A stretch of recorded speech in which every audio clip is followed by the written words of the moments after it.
दिल्ली को दहलाने की साजिश करने वालों के खिलाफ एक्शन तेज होता जा रहा है।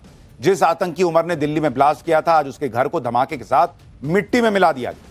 यह आतंकियों और देश के खिलाफ साजिश करने वालों के लिए क्लियर मैसेज है कि आतंकियों का अंजाम क्या होगा। आपको एक एक डिटेल दिखाऊंगा, लेकिन पहले आपको बताता हूं कि अब इस पूरे मामले में 5 बड़े खुलासे क्या हुए हैं। और दिल्ली को दहलाने की साजिश करने वालों के खिलाफ एक्शन तेज होता जा रहा है। जिस आतंकी उमर ने दिल्ली में ब्लास्ट किया था, आज उसके घर को धमाके के साथ मिट्टी में मिला दिया गया। यह आतंकियों और देश के खिलाफ साजिश करने वालों के लिए क्लियर मैसेज है कि आतंकियों का अंजाम क्या होगा। आपको एक एक डिटेल दिखाऊंगा, लेकिन पहले आपको बताता हूं कि अब इस पूरे मामले में 5 बड़े खुलासे क्या हुए हैं। आतंकी उमर, मुजम्मिल और शाहीन तुर्की और पाकिस्तान के हैंडलर के संपर्क में थे। अब यह साफ हो रहा है, पुलिस के हाथ वो सीक्रेट ऐप लग गया है जिससे सभी आतंकी कनेक्टेड थे। व्हाइट कॉलर टेरर मॉड्यूल से जुड़े टेरर फंडिंग की जांच के लिए अब इस केस में ईडी की एंट्री हो गई। मेवात से दिल्ली धमाके के कनेक्शन के आरोप में 2 और डॉक्टर पकड़े गए हैं। आरोपी मौलवी इरफान अहमद का देवबंद से नया कनेक्शन सामने आया है। दिल्ली धमाके के इस केस के सेंटर में अभी भी खुद को बम से उड़ा लेने वाला आतंकी डॉक्टर उमर नबी है। आतंकी उमर ने जो धमाका दिल्ली में किया, वैसा ही धमाका आज उसके घर पर किया गया, लेकिन उसमें किसी को मारा नहीं गया है। उसके जैसी सोच रखने वालों पर एक धमाका हुआ है, उनकी सोच पे धमाका हुआ है। सुरक्षा बलों ने उसके घर को ब्लास्ट से उड़ा दिया। एक धमाके के साथ डॉक्टर उमर का घर कैसे मलबे में बदल दिया गया, देखिए आप तस्वीरों में। देखिए, जिस आतंकी उमर ने कई लोगों के घर उजाड़ दिए, भाई किसी का हाथ कट के दूर गिरा, किसी का पैर दूर कट के गिरा, आज उस आतंकी उमर का घर सुरक्षा एजेंसीज ने गिरा दिया। मैसेज दे दिया कि अगर तुम आतंकी बनोगे तो तुम्हारे पीछे ये होगा, तुम्हारे घर वालों को ये झेलना होगा। तुम दूसरों के घर वालों का नहीं सोच रहे तो भाई तुम अपने घर वालों का तो सोचो। पुलवामा में आतंकी डॉक्टर उमर का घर ये था, और जिस घर में डॉक्टर उमर ने आतंक की पहली क्लास पढ़ी, सबसे पहले उसे ही जमींदोज कर दिया गया। अब 2 तस्वीरों में देखिए, पहले आतंकी उमर नबी का घर कैसा दिखता था और धमाके के बाद सुरक्षा बलों ने कैसे उसे खंडर बना दिया। ये पहले उसका घर था और आज देखिए कैसे खंडहर बन गया। कश्मीर में आतंकी उमर का शानदार 2 मंजिला घर था, लेकिन कश्मीर में अब आतंकियों का क्या हाल हो रहा है वो आपको दूसरी तस्वीर में दिख रहा है। जहां सुरक्षा बलों ने इतना बड़ा एक्शन लिया, वहां से एक ग्राउंड रिपोर्ट देखिए। हम इस समय दक्षिण कश्मीर के पुलवामा में हैं और मेरे सहयोगी शफीक आपको तस्वीरों के माध्यम से दिखाएंगे पुलवामा के कोयल गांव में जो डॉक्टर उमर का घर था उसे किस तरीके से डिमोलिश किया गया है। यहाँ पे जो लोग हैं वो बता रहे हैं कि रात के अंधेरे में इस घर में एक बड़ा धमाका हुआ और उसकी वजह से जो है ये पूरा घर जो है डिमोलिश हुआ है, पूरी तरीके से जो है ख़त्म हुआ है। डॉक्टर उमर वही व्यक्ति है जिनकी जो तस्वीरें हैं वो या सीसीटीवी फुटेज है वो आई है, और इन्वेस्टिगेशन से पता चला है कि दिल्ली के लाल किले इलाके में जिस तरीके का धमाका हुआ, ब्लास्ट हुआ, उसमें जो गाड़ी इस्तेमाल हुई और उस गाड़ी में जो सवार व्यक्ति थे वो डॉक्टर उमर थे। तो आतंकियों की जो सोच थी उसको एक तरीके से तोड़ा जा रहा है, उसको ब्रेक किया जा रहा है। लेकिन नमस्कार, आप सभी का बहुत स्वागत न्यूज की पाठशाला में। न्यूज का इकलौता फैमिली शो जहां हर चैप्टर बड़े विस्तार से खुलता है, और आज चैप्टर खुलेगा नरेंद्र मोदी की उस पॉलिटिक्स का जिसका जवाब राहुल गांधी और पूरे इंडिया अलायंस के पास नहीं। आज बिहार चुनाव के नतीजे आए हैं तो देश नरेंद्र मोदी के उस चेहरे को भी याद कर रहा है जो 2024 के चुनाव के नतीजे के बाद देखा था, और इन तस्वीरों को भी देख रहा है कि कॉन्फिडेंस इसको कहते हैं बॉस, की पूरी तस्वीर ही पिछले 1 साल में पलट के रख दी। और बिहार ने तो आज गजब ही कर डाला है। ऐसा जनादेश दिया बिहार ने, क्या आंधी, क्या तूफान, क्या सुनामी, भाई सब नरेंद्र मोदी के सामने हल्के दिख रहे हैं।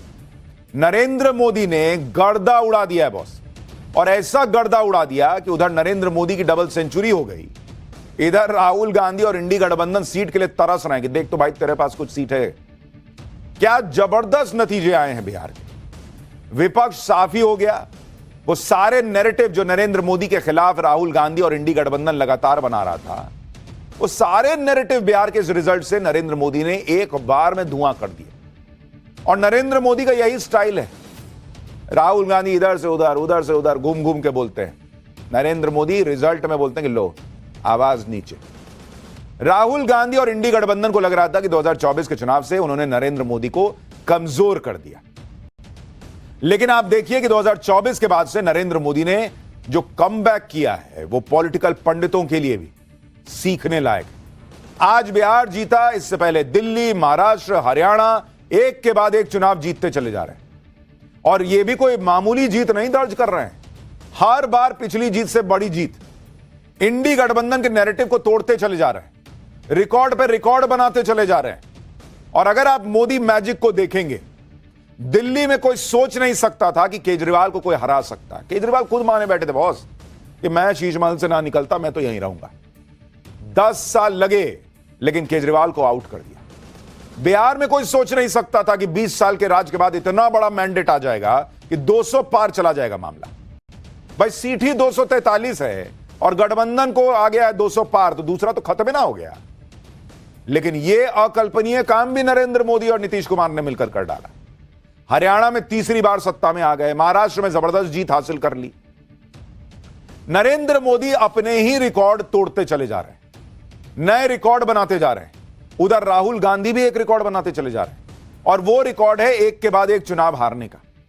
2004 में जब से राहुल गांधी पॉलिटिक्स में एक्टिव हुए हैं, तब से कांग्रेस पार्टी को 95 चुनाव हरा चुके हैं।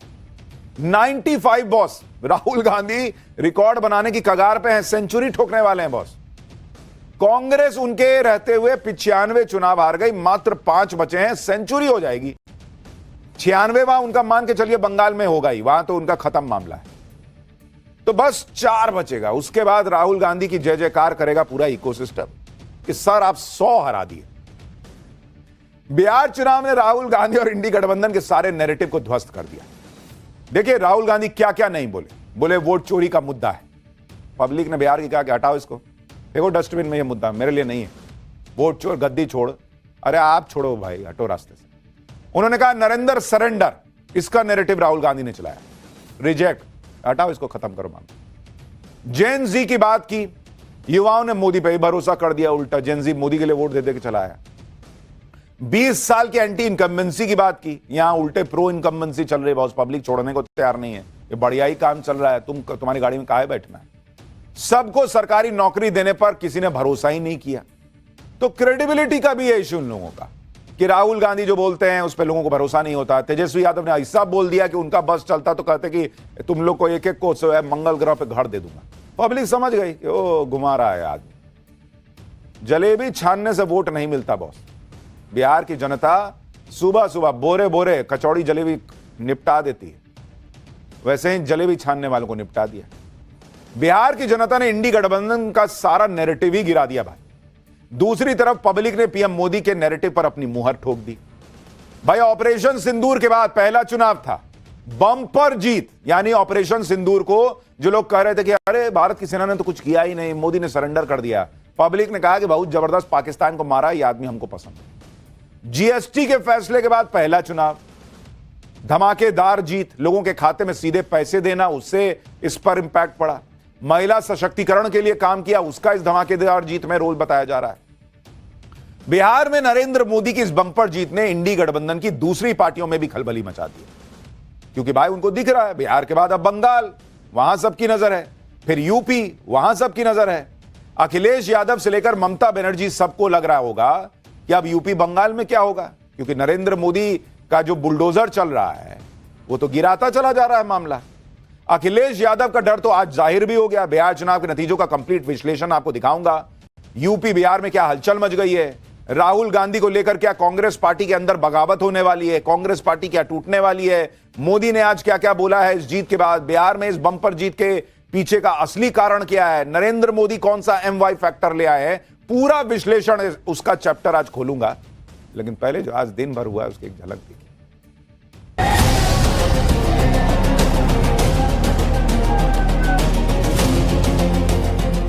गर्दा उड़ा दिया,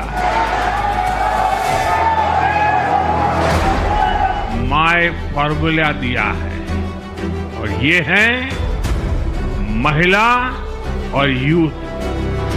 कांग्रेस पिछले 6 चुनाव में 6 चुनाव में उतने विधायक जीत नहीं पाई।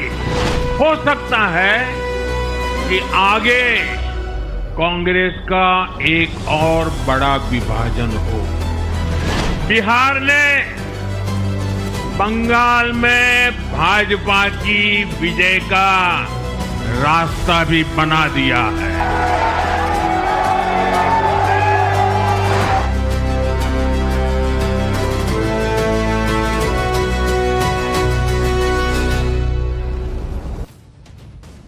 बिहार में जबरदस्त जीत के बाद आज प्रधानमंत्री नरेंद्र मोदी बीजेपी के हेडक्वार्टर पर पहुंचे।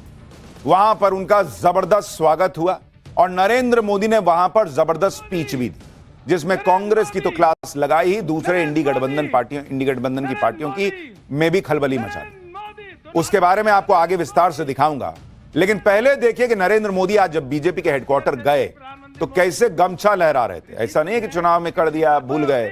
उन्होंने वो जो बिहारी स्टाइल है गमछा लहराने का, कि देखो भाई बिहार में गर्दा उड़ा दिए, वो वाला हिसाब आज नजर आया। नरेंद्र मोदी ने आते ही कह दिया कि बिहार में आज गर्दा उड़ा दिए। और ये नरेंद्र मोदी का स्टाइल है, वो समझते हैं कि जेनजी कैसे कनेक्ट होता है, जहां चुनाव लड़ रहे हैं उससे कैसे कनेक्ट होना है, वहां की भाषा क्या है, वहां की लिंगो क्या है। राहुल गांधी तो है हवाई मामला, उनके बारे में आगे बताऊंगा। लेकिन आप देखिए नरेंद्र मोदी बहुत दिनों से चुप थे, वोट चोरी की बात सुन रहे थे, नरेंद्र सरेंडर की बात सुन रहे थे।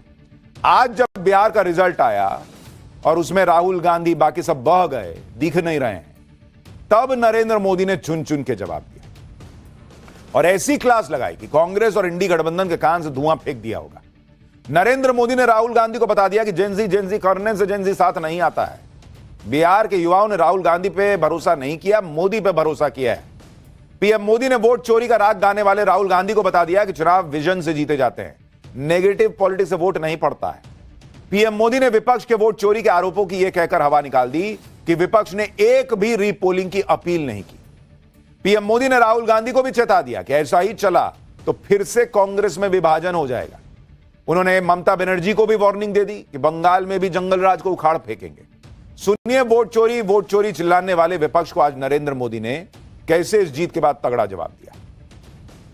कांग्रेस की राजनीति का आधार अब सिर्फ और सिर्फ नेगेटिव पॉलिटिक्स हो गया है। कभी चौकीदार चोर है का नारा, संसद का समय बर्बाद करना, हर इंस्टीट्यूशन को अटैक करना, कभी ईवीएम पर सवाल, कभी चुनाव आयोग को गाली, कभी वोट चोरी का मनगढ़ंत झूठा आरोप। देश के बजाय देश के दुश्मनों के एजेंडे को आगे लाना। कांग्रेस के पास देश के लिए कोई पॉजिटिव विजन नहीं है। यही नेगेटिव पॉलिटिक्स है कि राहुल गांधी ने कांग्रेस को तो डुबाया ही, वो इंडी गठबंधन को भी डुबा चुके हैं। और यह बात राहुल गांधी की कांग्रेस पार्टी और कांग्रेस के साथी जितना जल्दी समझ लेंगे कि एक आदमी होता है कि जो छुए सोना कर देता है, राहुल गांधी में गजब का हुनर है, वो जो छूते हैं उसको कूड़ा कर देते हैं। तो जो इस बात को जितना जल्दी समझेगा, राहुल गांधी से दूर रहेगा, कांग्रेस पार्टी की इस नेगेटिव पॉलिटिक्स से दूर होगा, वो शायद कम बैक कर पाएगा। आप बिहार में इनका स्ट्राइक रेट देख लीजिए और नरेंद्र मोदी नीतीश कुमार का स्ट्राइक रेट देख लीजिए, आपको मामला ही समझ में आ जाएगा।